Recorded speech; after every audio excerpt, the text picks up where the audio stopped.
Okay. Activity number 1, the force table. Now, the objective is to study graphically and analytically the magnitude and direction of the resultant and equilibrant of a set of concurrent and coplanar forces. Remember that the equilibrant is defined as the same magnitude as the resultant but lying on the opposite direction. Now, what are the apparatus to be used? We have the force table, pulley, string, then slotted mass, and then we have the hanger. Okay, for the procedure, for letter A, resultant of two forces, place a 100-gram mass, which is your F1 would be 100-gram mass. Okay, and 150 grams at the end of another string. Okay, let us use 0 degree for your 100 gram and 80 degrees for 150 grams. Now, attach both string to the ring located at the center of the force table. Then, attach the third string. This one is the third string, which will serve as the resultant string. Place set of mass to equilibrate the first two masses, which is F1 and F2. We have to adjust the masses and the angle so that the ring will stay exactly in the middle of the force table. Then after that, record the data of the masses and the angles in table 3.1. Okay. This one is the equilibrant. Okay. We have to look for the angle to equilibrate the two forces. Okay. Let us try 220 degrees. But first, we have to put the masses for the third string. 100.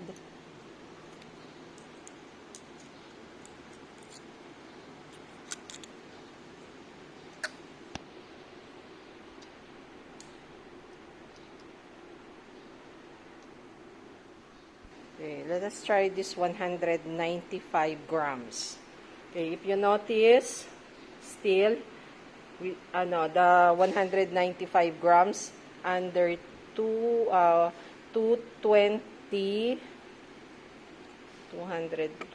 degree doesn't equilibrate the two masses. I tried 228 degrees and 195 grams. Okay, if you notice, okay, the ring is at the center of the force table. Therefore, the 195 grams and 228 degrees equilibrate the two forces. Then, I recorded the data. For 100 grams, we have 0 degree. 150 grams, we have 80 degrees. And the resultant by the force table, since under the force table, the value will be equilibrant instead of the resultant. Then we have 228 degrees. Now, for the resultant by graphical method, you are the one to have to solve for that using graphical method, and the resultant using the cosine law. Game. Okay, for letter B, the resultant of three forces. Now, for the three forces, we have your F1. Under 0 degree, we have your 100 gram mass. And then for F2, we have 150 grams under 80 degrees. And then for F3, we have 100 grams under 150 degrees. Now, we have to look for the equilibrant using the force table. Under this one, if you notice, the ring is in the center of the force table. Under 260 degrees, you have to record this one. Okay. Angle for 100 grams, we have 0 degree. And then for 150, we have 80 degrees. And for 100 grams, we have 150 degrees. Now, for the resultant by the force table, we have under 260 degrees. Okay. We have 50, 100, 20, 40, 60, 80, 100, 300.